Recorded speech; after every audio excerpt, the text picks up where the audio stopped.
Hi everybody, John Meadows here. We're in Australia. I'm with my man Eugene, and he has some great tips for you on how to activate your chest.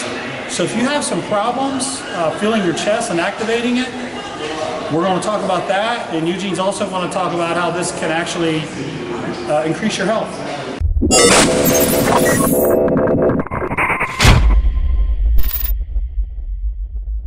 Alright, so two things we're looking at here is first of all how to activate and create that mind-muscle connection to the pecs, because if you can't create that just with body weight, if you can't create that without any external load, I believe, and I think you might agree, that you shouldn't be adding extra exercises or extra volume, weight, particularly to your movements. Start with just very, very simple body weight movements and create that mind-muscle connection.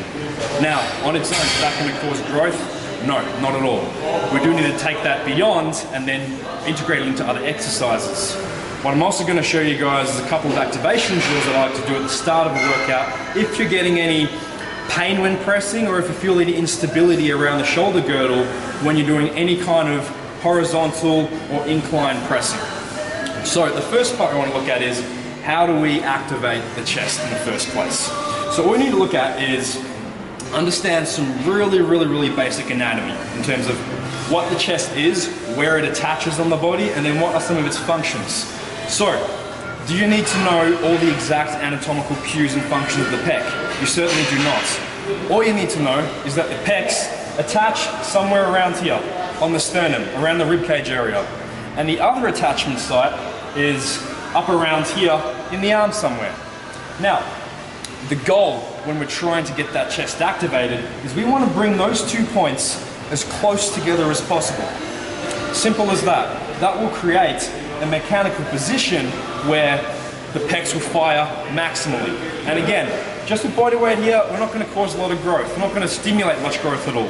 But we're taking that first step. And that first step is about creating the mind to muscle connection so you can then go and do your pressing, your heavy barbell work, your machine work, chains and bands, and actually stimulate some growth in the right areas. The fact is, if you're doing any of those exercises and you can't feel your chest when you're moving weight from A to B, movement is still occurring. But if it's not being centered around here, it's being centered around somewhere else. And where's that? Bicep tendon, supraspinatus, AC joints, elbows, brachialis. It's banging up all those joints instead of growing your pecs. So we need to start to create that connection. That's why it's so important. So the first thing I want to play with is simply bring the arm from the side of the body. You can face that way, John. And we've got these 2 attachment sites. We want to bring them close together. So all we need to do is bring his arm across his body. And he's going to feel that pec contracting because these 2 points start to compress. Now the thing is, if we go and bring his shoulder forwards, those 2 points have now lengthened away from each other. Lost tension. And you lose that effect, you lose that mind-muscle connection. Whereas if you try to bring that shoulder back, now that distance just compressed. And when you squeeze in even more, you're going to get an even shorter pec.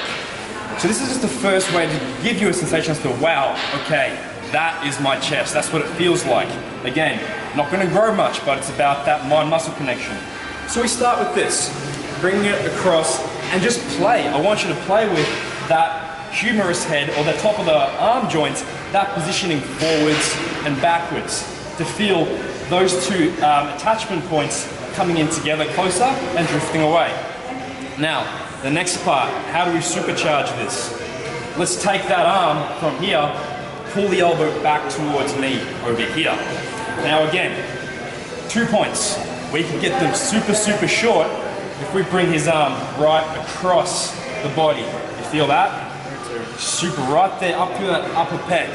And this is where we can start playing as well with some of the angles, some of the lines of pull. If I get John pressing downwards, he's going to get right through here, coming right around in the U shape. If I get him twisting around slightly and pressing up, where's that going? Up towards that upper inner chest region.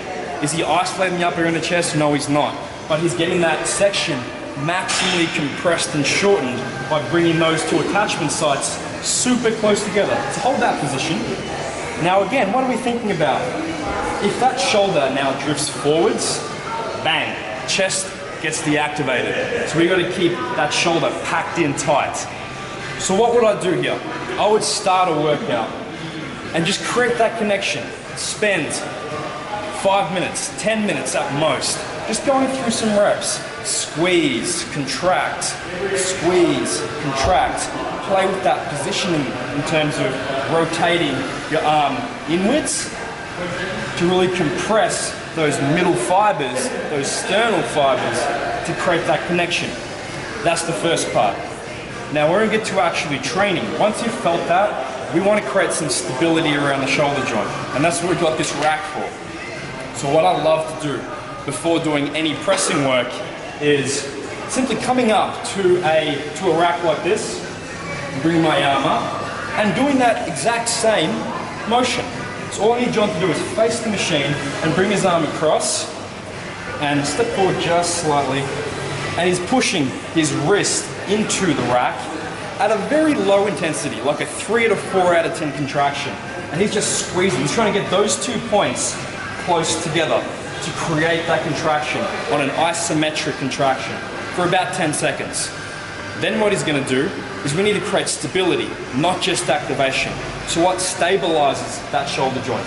What we're looking at is all the stuff behind his shoulder, the rear delt, the mid-back, the rhomboids. So shift across, and all we're going to do is go backwards. Do the exact same motion, but pull outwards. And again, don't crank on it. We're looking at creating a low-grade neuromuscular connection from the brain to his mid-back fibers. Hold for about 10 seconds, passively feel that effect slowly waking up some of those fibers, and then switch around. Go to the chest again, pull in, about 10 seconds. What I guarantee you'll find is after 5 or 6 back and forth of 10 seconds each, you're going to feel a lot more stability. You're going to feel much more contractile ability and strength in that pec, and your shoulders are going to feel much, much healthier, and it's going to prepare you to then go into your heavy pressing, your heavy dumbbells, heavy Smith machine presses, your heavy barbell presses. All right. Whew. Man, I feel it. All right, guys, give that a shot. I want you to try it, and I want you to comment below and let us know what you think. So thanks for watching, and catch you next video.